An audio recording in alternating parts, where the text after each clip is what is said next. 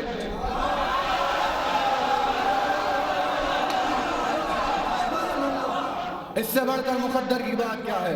وہ طے کرے۔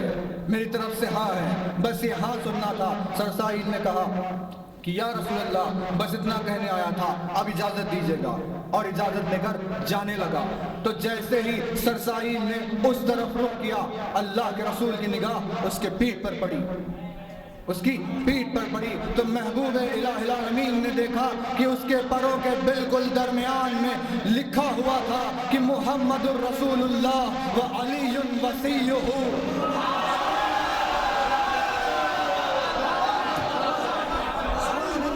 اس کے پروں کے بالکل درمیان میں لکھا ہوا ہے محمد الرسول اللہ و علی وصیہ۔ یہ کیوں لکھ دیا سرسائیل کے پروں کے بیچ میں؟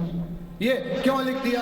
وہ آپ کو یاد ہے کہ 24,000 زبانوں میں تسبیح پڑھتا ہوا آیا، تو یہ کیوں لکھ دیا؟ ایک سوال کرنے والے نے اس بات کو ظاہر کر دیا۔ اس نے آ کر امام سے پوچھا مولا میں آپ کا چاہنے والا، میری جان آپ پر قربان، آپ پر قربان، لیکن جب دوسرے ملک سے دوسرے مقام پہ رہنے والوں کے لوگ آتے ہیں تو الگ زبان میں بات کرتے ہیں، مجھے سمجھ میں نہیں آتا کہ وہ کیا کہہ رہے ہیں، آپ امداد کیجیے گا۔ تو امام نے کنکری اٹھائی، اپنے دہن میں رکھا، اس کو دے دیا اور اس کے دہن میں رکھ دیا۔ جیسے ہی عمل ہوا وہ 70 زبانیں بولنے لگا۔ جیسے ہی ہوا 70 زبانیں بولنے لگا، اسے سمجھ میں آنے لگی 70 الگ الگ زبانیں کی کون کیا کہہ رہا ہے۔ تو جب 70 زبانوں کے لیے یہ عمل ہوا تو سرسائیل کو 24,000 زبانیں بولنی تھی۔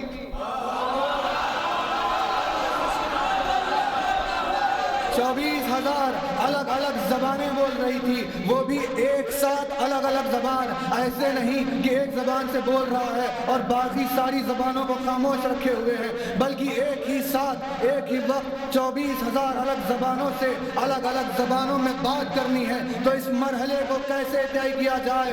معبود نے کہا اس کے پروں کے درمیان میں میرے محبوبوں کے نام لکھ دو۔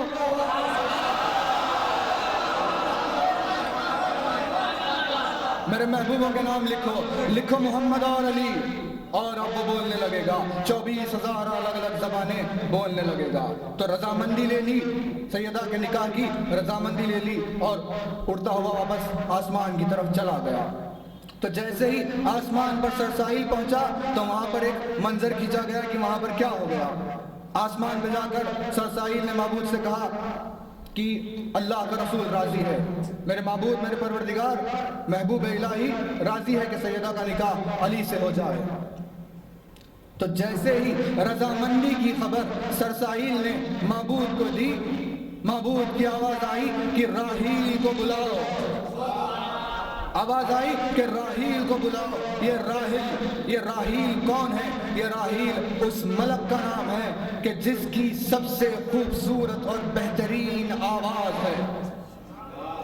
کائنات و کونین میں سب سے بہترین لہن رکھنے والا ملک اگر کوئی ہے تو اس کا نام راحیل ہے، اور اس کی آواز میں ایسی تاثیر، ایسا اثر، اتنی کشش ہے کہ جب کبھی راحیل اپنی آواز میں آسمانوں کے اوپر تسبیح پڑھنے لگتا تو سارے کے سارے ملائکہ اپنی عبادتوں کو چھوڑ کر اس کی تسبیح میں مصروف ہو جاتے، اس کی آواز سننے میں رہ جاتے۔ اتنی بہترین آواز والا ملک راحیل ہے۔ تو جب علی اور سیدہ کا نکاح پڑھنا ہو تو معبود نے کیا کیا کہ اس ملک کو آواز دو کہ جس کی آواز سب سے بہترین آواز ہے۔ راحیل کو بلاؤ۔ راحیل معبود کی آواز سنتا ہوا دوڑا دوڑا آیا۔ اب اس کو معبود نے کہا کہ راحیل تجھے نکاح پڑھنا ہے علی اور سیدہ کا، اپنے سب سے بہترین انداز، سب سے بہترین آواز میں تجھے علی اور سیدہ کا نکاح پڑھنا ہے۔ تو راحیل نے کہا معبود جیسی تیری تعمیل ہوگی، جیسا تیرا حکم ہوگا ویسی ہی تعمیل ہوگی۔ تو اب آواز کی گہرائی پر آپ فکر کرنے کے لیے اس مثال کو رکھ لیجئے کہ آسمانوں کے اونچائی کے اوپر، جہاں پر آسمان چمک رہا ہے ستاروں سے، کہکشاؤں سے، درخشاؤں سے، ایک منظر اور ایک کیفیت چھائی ہوئی ہے، ویسی بلندی کے اوپر تمام کے تمام معبود کی عبادت میں مصروف ہے۔ کوئی تسبیح پڑھ رہا ہے، کوئی تحلیل ہے، کسی کے رکوع ہیں، کسی کے سجود ہیں، سارے کے سارے عبادت میں ایک بہترین ماحول بنا کر مصروف ہے کہ اتنے میں دور سے راحیل کی آواز آئی کہ اللہ اکبر۔ بس اس آواز کا آنا تھا کہ تمام کے تمام اس آواز کی طرف متوجہ ہو گئے۔ اتنی بہترین لہن راحیل کی، اتنی بہترین آواز راحیل کی۔ کہا راحیل کو بلا کر لاؤ، سب سے بہترین والا مرد علی اور سیدہ کا نکاح پڑے گا۔ تو مثال کے لیے پہاڑ پر چڑھ جائیے کسی، یا کسی اونچی عمارت کی چھت پر چلے جائیے، وہاں سے جا کے سارے شہر کو دیکھیے تو آپ پر ایک کیفیت داری ہوگی۔ بہت اونچائی سے جب نیچے دیکھیں گے اور نیچے سب روشنیاں ہوں گی تو ایک کیفیت داری ہوگی۔ ویسے ماحول میں اگر آپ کو دور سے کوئی تسبیح کی آواز آ جائے تو کیا کریں گے؟ سارے کے سارے اس کی طرف متوجہ ہو جائیں گے۔ اتنی بہترین اور خوبصورت لہن راحیل کی۔ تو راحیل کی تعریف میں جتنا کچھ بھی کہنا تھا وہ سب میں کہہ گیا۔ اب جملہ یہ ہے کہ یہی راحیل تھا جو تمام کے تمام ملائکہ کے سمیت غش کھا کر ایک حیران والی منزل میں آ گیا تھا جب روز عاشور اذان علی اکبر کی آواز سنی۔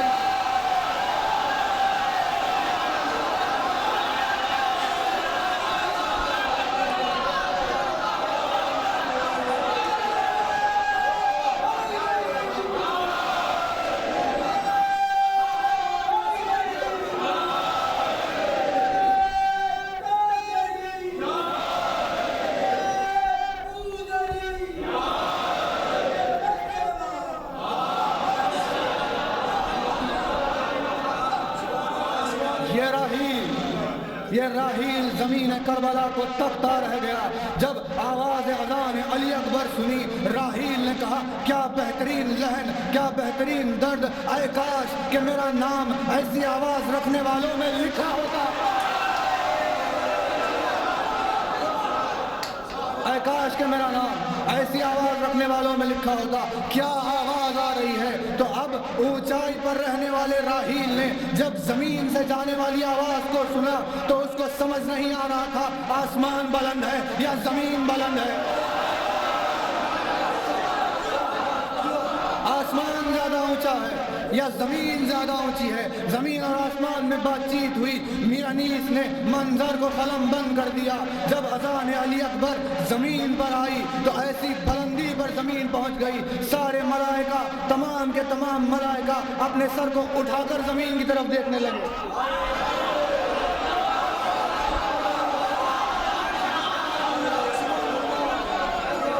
ایسے کیسے ہوگا؟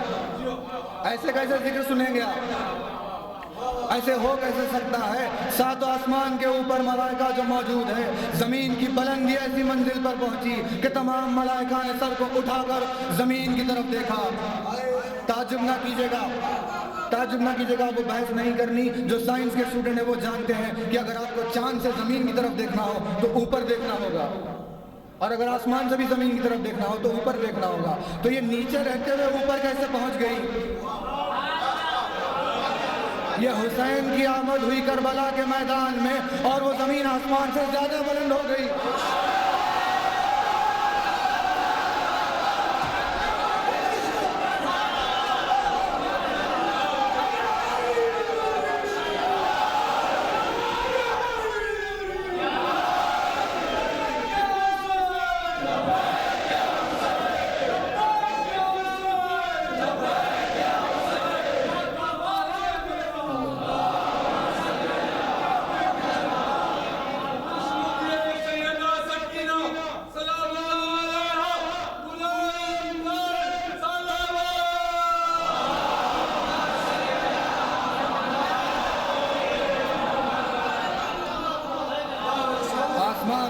موجود سر کو اٹھا کر زمین کی طرف دیکھنے لگے۔ زمین نے اپنے آپ پہ ناز کیا۔ میر انیس نے بات چیت کو قلم بند کرتے ہوئے کہا، بولیے آسمان سے زمین فلک حشم۔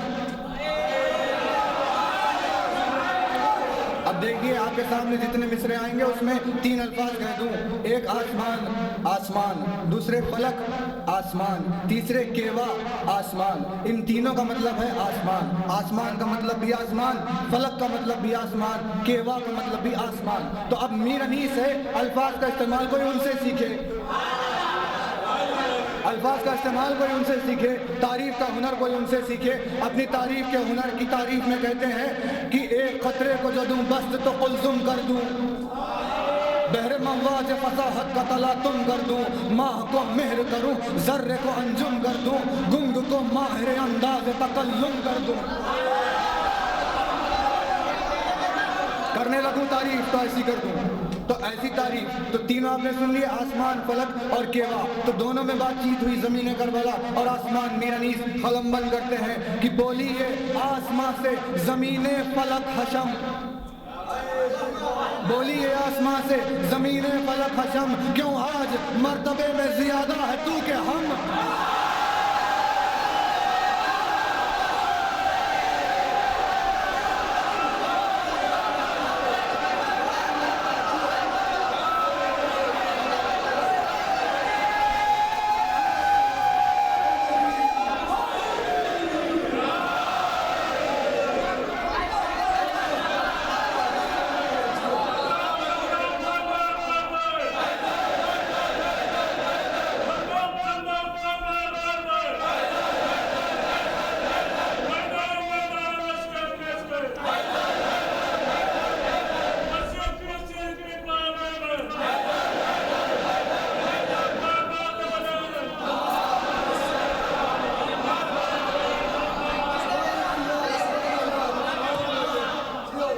بولیے آسمان سے زمین فلک حشم، کیوں آج مرتبے میں زیادہ ہے تو کہ ہم۔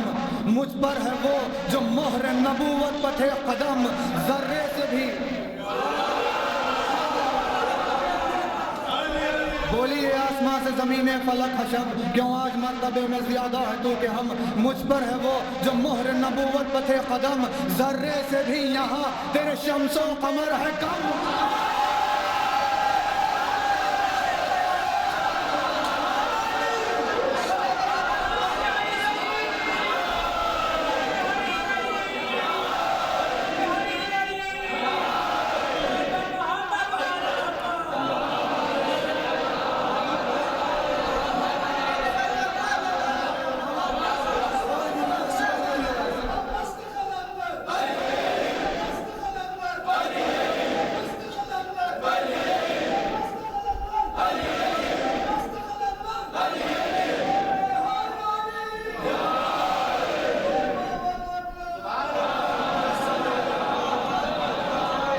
ذرے سے بھی یہاں تیرے شمس و قمر ہے کم، ذرے سے بھی یہاں تیرے شمس و قمر ہے کم۔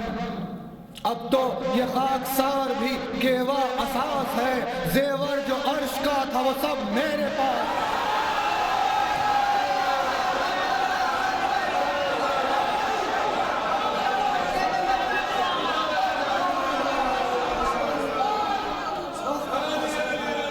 اب تو یہ خاکسار کیوا اساس ہے، زیور جو عرش کا تھا وہ سب میرے پاس ہے۔ تو جب اذان علی اکبر کی آواز سنی تو راحیل تمام کے تمام ملائکہ کے سمیت اس آواز میں کھو کر یہ کہتا رہ گیا، کیا خوبصورتی اس آواز میں ہے، کیا خوبصورتی اس آواز میں ہے۔ تو بلال نے ایک دن اذان نہیں دی تو سورج نمودار نہیں ہوا، جب بلال نے اذان نہیں دی تو صبح نہیں ہوئی، نمودار نہیں ہوئی صبح۔ سارے کے سارے پریشان ہوئے کہ بھئی صبح نہیں ہو رہی، تب بلال نے اذان نہیں دی، اسی وجہ سے صبح نہیں ہو رہی ہے۔ تو یہ عام صبح نہیں تھی، یہ روز عاشور کی صبح تھی، یہ روز عاشور کی صبح تھی۔ اور اگر عاشور کا دن نمودار نہیں ہوتا تو توحید کی حفاظت نہیں ہوتی۔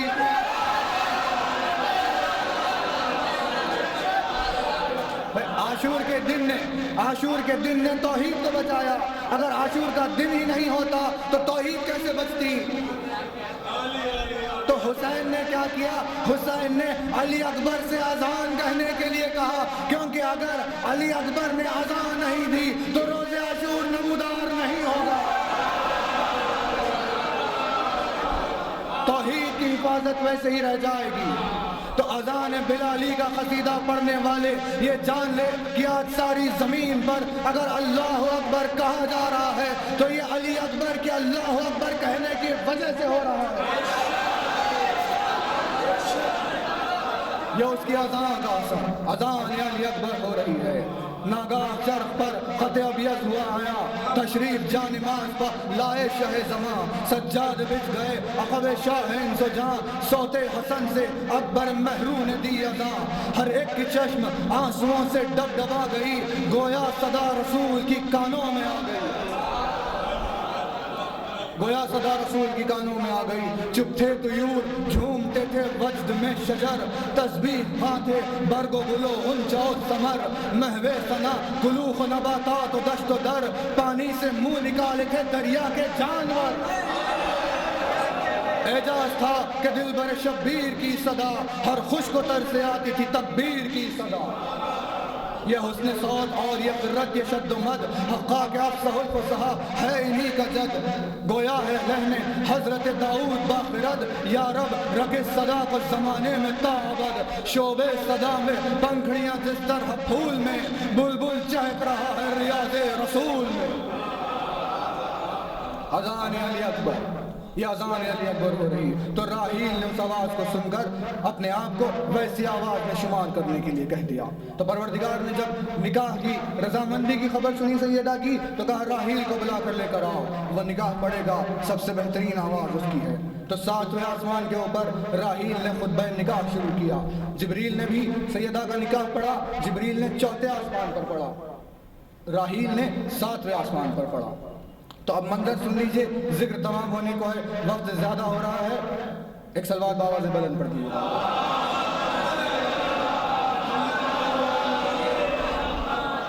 تو راحیل سے معبود نے کہا خطبہ نکاح کو شروع کر راحیل۔ تو جیسے ہی راحیل نے خطبہ نکاح سیدہ کائنات اور علی مرتضیٰ کو شروع کیا تو راحیل کی آواز کے ساتھ ساتھ آسمانوں کے اوپر خوشبو پھیلنے لگی۔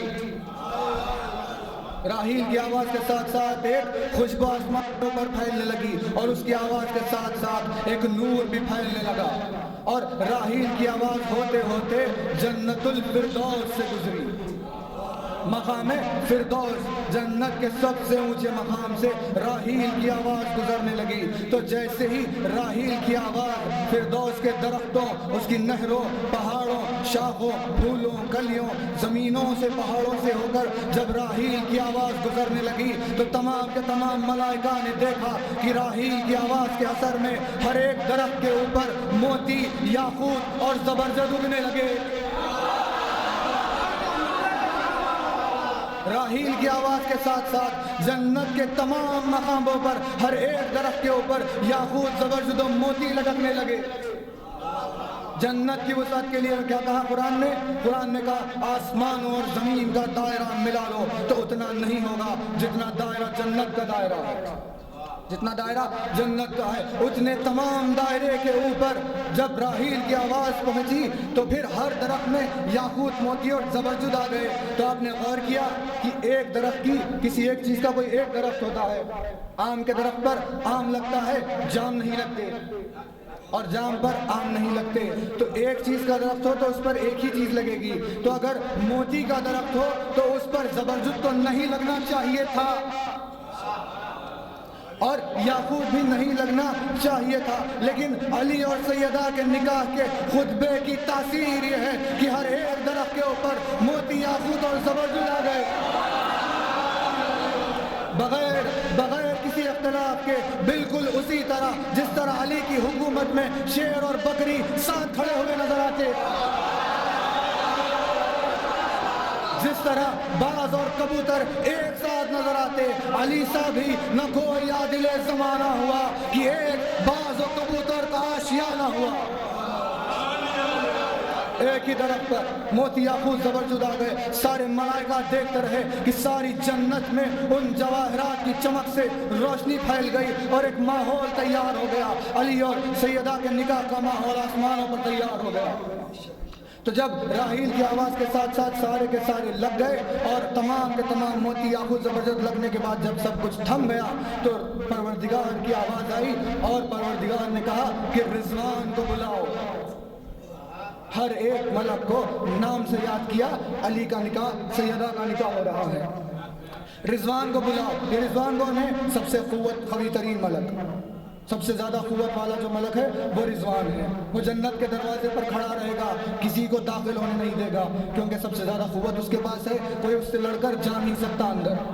اسی لیے رضوان کو دروازے پر کھڑا کر دیا. اب کسی کو جنت میں جانے نہیں دے گا جب تک کہ علی نہیں سن لے اس کی زبان سے.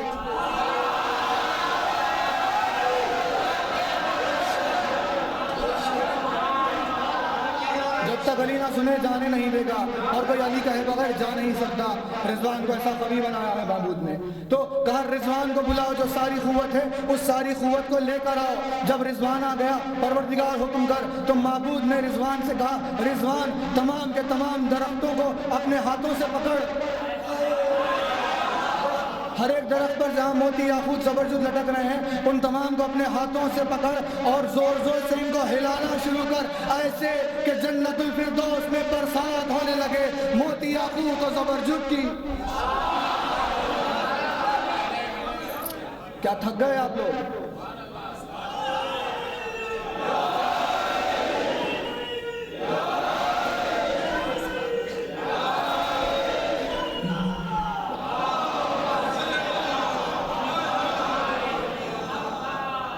تو رضوان نے درختوں کو پکڑ کر ہلانا شروع کیا.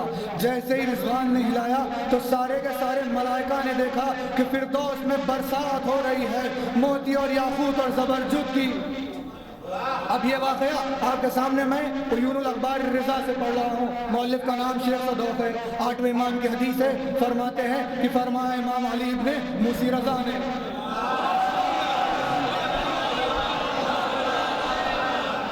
کہ نکاح کا یہ عالم تھا آسمانوں کے اوپر. اور بہار الانوار میں علامہ مجلسی نے بھی لکھا ہے 6 امام سے ہے، اور آخر سابقہ میں امام حسین سے ہے، اور محمد بن یعقوب کلینی نے کافی میں بھی اس واقعے کو درج کیا ہے. اور نہ جانے کتنی کتابوں میں یہ تمام واقعات ہیں. جو لوگ علم رکھتے ہیں وہ جانتے ہیں.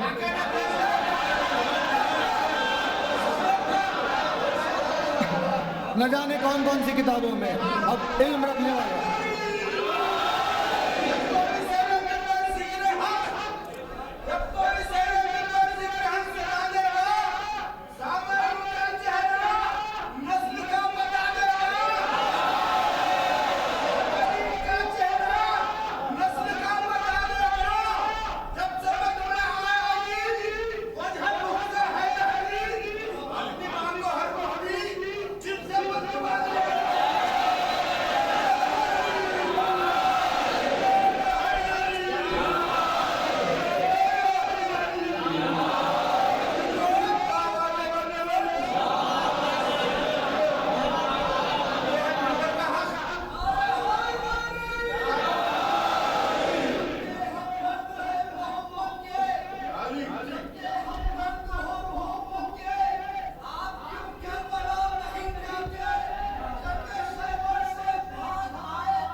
سارے کے سارے امام کے الفاظ ہیں. امام سنا رہے ہیں اپنے صحابی کو. 2 نام ہیں، ایک محمد ہے ایک علی ہے. ایک صحابی کا نام محمد، ایک صحابی کا نام علی. تو ان کو سنا رہے ہیں کہ آسمان پر کیا ہو رہا تھا جب علی اور سیدہ کا نکاح آسمانوں پر پڑھا جا رہا تھا. تو رضوان نے کیا کیا؟ رضوان نے تمام درختوں کو پکڑ کر ہلانا شروع کیا. ان کے ہلانے سے سارے موتی یاقوت اور زبرجد زمین پر چڑھ کر بکھیرنے لگے. اور جیسے ہی تمام کے تمام ملائکہ نے یہ منظر دیکھا کہ موتی اور یاقوت اور زبرجد برس رہے ہیں تو سارے کے سارے ملائکہ ان موتی اور یاقوت اور زبرجد کو لوٹنے کے لیے دوڑے. اب لوٹنے کے لیے اڑے، لوٹنے کے لیے دوڑے، لوٹنے کے لیے اڑتے ہوئے دوڑے یا پھر دوڑتے ہوئے اڑے، یا جو بھی ملک کرتا ہے، ایک زبرجد یاقوت اور موتی کی ایک ایک موتی کی کوشش میں یہاں سے وہاں بھاگنے لگے، بھاگنے لگے۔ تو کیا کہا آیت نے؟ آیت نے کہا تعرج الملائکۃ والروح الیہ فی یوم کان مقدارہ 50,000 سنہ۔ سورہ معارج، ارشاد خداوندی کہ جب ملک اور روح پرواز کرتے ہیں تو ایسی رفتار سے کہ ایک لمحے میں 70,000 نوری سال کا فاصلہ طے کر لیتے ہیں، ایک لمحے میں 70,000 نوری سال کو طے کرتے ہیں۔ اس رفتار سے اڑنے والے ملائکہ جنت میں یہاں سے وہاں بھاگ رہے ہیں کہ موتی لوٹو، یاقوت لوٹو، زبرجد لوٹو، سارے لوٹ رہے ہیں۔ غور نہیں کر رہا مجمع، غور نہیں کر رہا، آپ غور نہیں کر رہے ہیں۔ کیا ملک کو کسی چیز کی خواہش ہوتی ہے؟ کیا ملک خواہش رکھتا ہے؟ کیا انسان کی طرح بے چین ہوتا ہے؟ کیا بے قرار ہوتا ہے ملک؟ نفس سے بری ہوتا ہے ملک، کسی چیز کی خواہش نہیں۔ لیکن دربار سیدہ پر آتے ہی فطرت بدل جاتی ہے۔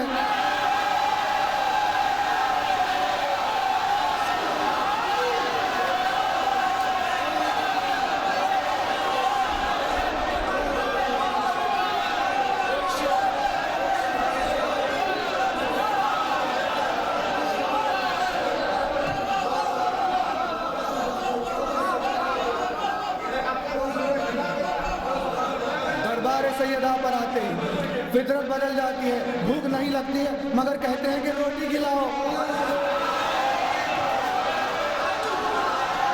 ویسے ہی نفس نہیں رکھتے ہیں مگر یاقوت لوٹتے ہیں، مگر یاقوت لوٹتے ہیں۔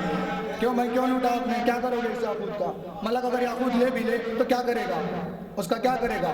تو وہ ظاہر سی بات ہے، اب آپ کسی ملک سے پوچھے کہ بھئی کیا کریں گے آپ جب یہ یاقوت موتی زبرجد لوٹ لیں گے، تو کہا اس سے تجارت کریں گے، اس سے تجارت کریں گے۔ تو اب آپ پوچھئے گا ملک سے کہ بھئی سیدہ کے نکاح میں جو موتی لٹایا گیا ہو، سیدہ کے نکاح میں جو یاقوت اور زبرجد لٹایا گیا ہو، بھلا اس کو خریدنے کی طاقت کس میں ہے؟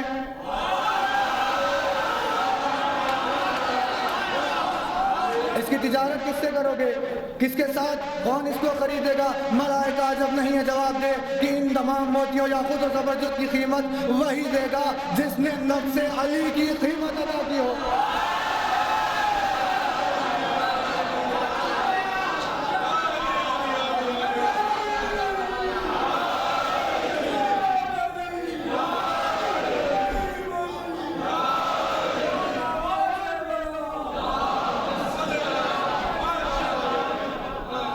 علی کی قیمت دے، بھائی ان موتیوں کی قیمت دے۔ اور پھر یہ بات بھی ہے کہ جب ملائکہ یہاں سے وہاں دوڑنے لگے تو ان کی کوششوں اور موتی کو، زبرجد کو، یاقوت کو پانے کی ان کوششوں کے اوپر اگر سیدہ کے چہرے پر تبسم آ جائے تو قیمت وصول ہو گئی۔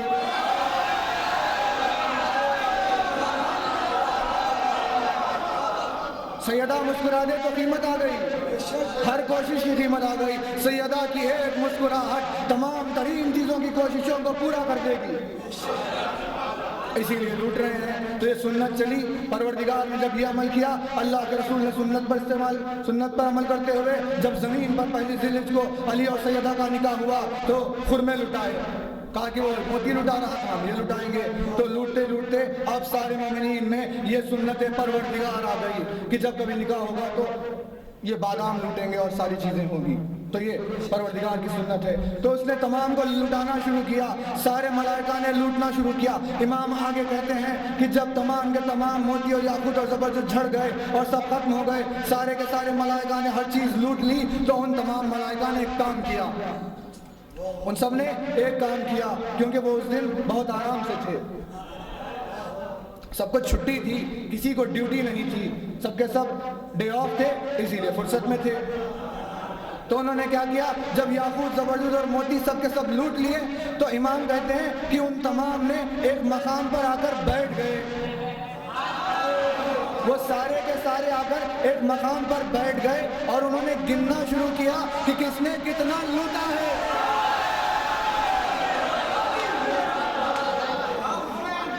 سارے کے سارے ایک مقام پر بیٹھ گئے، انہوں نے گننا شروع کیا کہ کس نے کتنے موتی لوٹے ہیں، کتنے یاقوت لوٹے ہیں، کتنے زبرجد لوٹے ہیں۔ تو اب امام آگے کہتے ہیں جب سارے کے سارے گننے لگے تو ایک ملک ایسا تھا کہ جس کے پاس سب سے زیادہ موتی آ گئے، سب سے زیادہ یاقوت و زبرجد آ گئے. تو اب عیون میں اس ملک کا نام نہیں ملا مجھے, بہار میں بھی نہیں ملا. جس دن زندگی میں اس ملک کا نام ملے گا آپ کی خدمت میں آ جائے گا. فی الوقت اس ملک کا نام مجھے نہیں معلوم کہ وہ کون سا ملک تھا جس کے پاس سب سے زیادہ موتی اور یاقوت اور زبرجد آ گئے. تو امام نے کیا کہا, ایک ملک تھا جس کے پاس سب سے زیادہ آ گئے. تو جب حساب و کتاب میں اس کے پاس زیادہ ہوئے تو اس دن سے لے کر آج تک, پہلی ذی الحجہ سے 20 شوال سے لے کر 8ویں امام کے دور تک, آج تک امام نے لفظ آج تک کہا کہ اس دن سے لے کر آج تک جب بھی وہ ملک ملائکہ کے سامنے آتا ہے تو اپنے چہرے کو ناز سے یوں کر لیتا ہے.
ناز ہو گیا, میں نے لوٹا ہے سب سے زیادہ. تم کیا کر رہے تھے؟ کیا تیز نہیں بھاگ سکتے تھے؟ میں لوٹ رہا تھا, تم لوگ کیا کر رہے تھے؟ جب بھی آمنا سامنا ہوا ناز آ گیا, ہم نے لوٹا ہے سب سے زیادہ, میرے پاس سب سے زیادہ موتی ہے, یاقوت ہے, زبرجد ہے. اب اس ملک کو اپنے آپ پر ناز ہے کہ ساری نکاح میں سب سے زیادہ اس کا ہنگام ہوا اور آنے والی نسلوں میں اس کا چرچا ہو گیا کہ بھائی لوٹ رہا ہے. تو اب اس کے بعد کا منظر ہے, اس کے بعد کا یہ منظر ہے کہ جب تمام کے تمام موتی اور یاقوت اور زبرجد تمام ہوئے اور سارے ملائکہ نے ہر چیز کو لوٹ لیا, تو راحیل کی خطبے کی آواز ہوتے ہوتے شجر طوبہ تک پہنچ گئی. راحیل کی آواز کی لہریں شجر طوبہ تک پہنچ گئی. اب جیسے ہی شجر طوبہ کیا ہے؟ شجر طوبہ جنت میں اگنے والا ایک درخت ہے, وہ مومنین کا اجر ہے. متقین پرہیزگار لوگ جنت میں طوبہ کے سائے میں رہیں گے.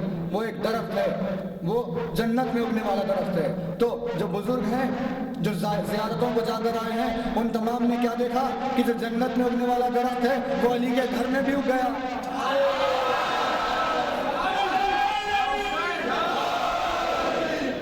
وہ درخت علی کے گھر میں بھی اگ گیا. تو الفاظ صحیح تو ہے کہ جنت میں اگنے والا ہے, اسی لیے جنت میں اگ گیا, جنت میں اگ گیا. تو راحیل کی آواز کی لہریں ہوتے ہوتے شجر طوبہ تک پہنچی. جیسے ہی راحیل کی سیدہ کے نکاح کے خطبے کی آواز کی لہریں شجر طوبہ سے ٹکرائی تو تمام ملائکہ نے دیکھا کہ شجر طوبہ کی جڑیں فردوس کی زمین میں اندر جا کر مضبوط اور گہری ہو گئی. طوبہ کی جو جڑیں تھی وہ زمین فردوس میں گہرائی تک جا کے مضبوط اور پھیل گئی, اور اس کی ڈغالیاں پھیلنے لگی, اس کی شاخیں پھیلنے لگی فردوس کے سارے مقام پر. اتنی پھیلی یہاں تک کہ طوبہ کی شاخوں نے سارے فردوس بری کو گھیر لیا, سارے فردوس بری کو گھیر لیا. تو ایسا گھیر لیا اور اس کے بعد ہر لاکھوں اور کروڑوں شاخیں ہو گئی شجر طوبہ کی, اور اس کے اوپر ہر ایک شاخ کے اوپر لاکھوں اور کروڑوں پتے اگنے لگے. سب نے دیکھا کہ لاکھوں اور کروڑوں پتے ہر ایک طوبہ کی شاخ پر اگنے لگے. جب تمام کے تمام ہر ایک شاخ پر جس طوبہ نے سارے فردوس بری کو گھیر لیا ہو اور اس کے بعد لاکھوں شاخیں کروڑوں شاخیں ہو گئی ہو اور ہر شاخ کے اوپر لاکھوں اور کروڑوں پتے اگ گئے ہو, تو تب تمام ملائکہ نے دیکھا کہ جیسے ہی وہ پتے اگے تو ان پتوں کے اوپر کچھ نام لکھے ہوئے ہیں. ذکر یاد ہے, قلم اور تحریر پر تذکرہ ہو رہا ہے.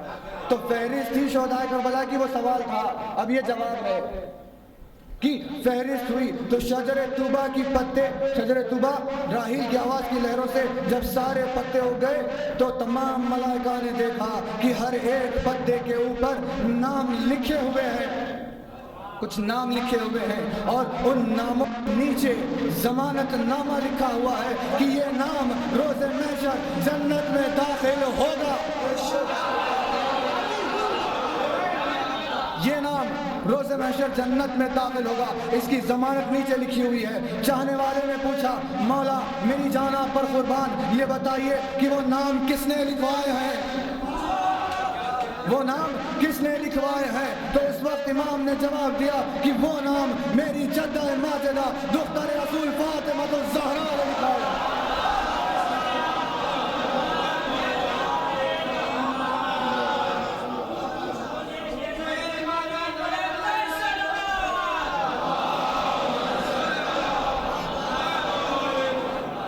وہ نام کس نے لکھوائے ہیں؟ سیدہ نے نام لکھوائے ہیں۔ معجزہ اور اعجاز کی باتیں ہیں، اہل فکر ہے تو نقطے کافی ہوں گے، اشارے کافی ہوں گے، تفصیل کی ضرورت نہیں۔ سیدہ اللہ کے رسول کے ساتھ زمین پر ہے، شجر طوبہ پر وہی نام لکھا رہی ہے، یہ اس کے اعجاز اور معجزات ہیں، یہ اس کے معجزات ہیں، زمین پر ہوتے ہوئے آسمان پر بھی ہے، سیدہ نے نام لکھوائے ہیں۔ اب سوال کرنے والے نے پوچھا مولا یہ بتائیے کہ وہ جو نام لکھے ہوئے ہیں ہر ایک طوبہ کے پتے کے اوپر، وہ نام کس کے نام ہیں، وہ نام کس کے نام ہے؟ تو امام نے جواب دیا میری دادی سیدہ نساء العالمین نے وہ نام اپنے بیٹے پر گریہ کرنے والے عزادار نے لکھا ہے۔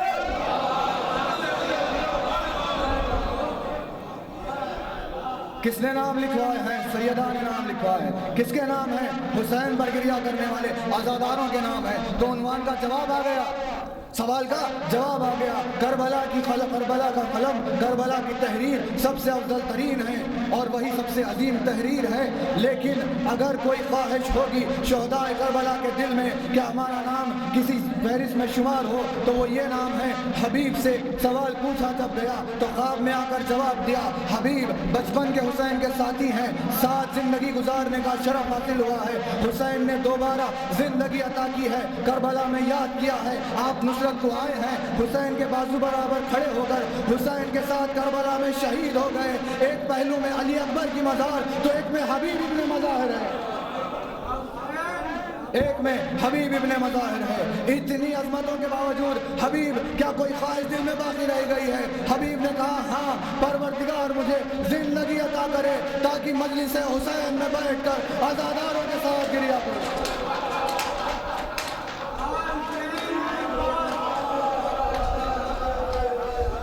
مجلس حسین میں بیٹھ کر عزاداروں کے ساتھ گریہ کروں۔ کیا مرتبہ بخش دیا سیدہ نے، کیا مرتبہ سیدہ نے بخش دیا۔ وہ قلم ہے، سیدہ قلم ہے، شجر طوبہ کا پتا قرطاس ہے، وہ کاغذ ہے کاغذ، اس پر سیدہ نے جو تحریر کی ہے وہ حسین کے عزادار ہیں۔ جیسے ہی سیدہ قلم بنی تحریر عزادار بنے، پروردگار نے کتاب میں کہا قسم ہے ہم کو قلم کی اور اس تحریر کی جو اس قلم سے کی گئی ہے۔ کیا گنہگار انسان کی حیثیت سیدہ نے کہاں سے کہاں پہنچا دیا، کیا اس کی عطا ہے۔ حسین پر رونے والی ہر آنکھ جنت میں داخل ہو جائے گی، اس بات کی ضمانت ہو۔ کتنا خیال چاہنے والوں کا ہے اور اس کا ہی بیٹا یہ کہے کہ ظالموں نے مجھے رلا رلا کر قتل کیا، ظالموں نے مجھے رلا رلا کر قتل کیا۔ اکبر کے سینے پر رویا ہوں، عباس کے بازوؤں پر رویا ہوں، قاسم کے پامال لاشے پر رویا ہوں اور محمد کے جنازوں پر رویا ہوں، علی اصغر کے پھول اور غنچے جیسے حلق پر رویا ہوں،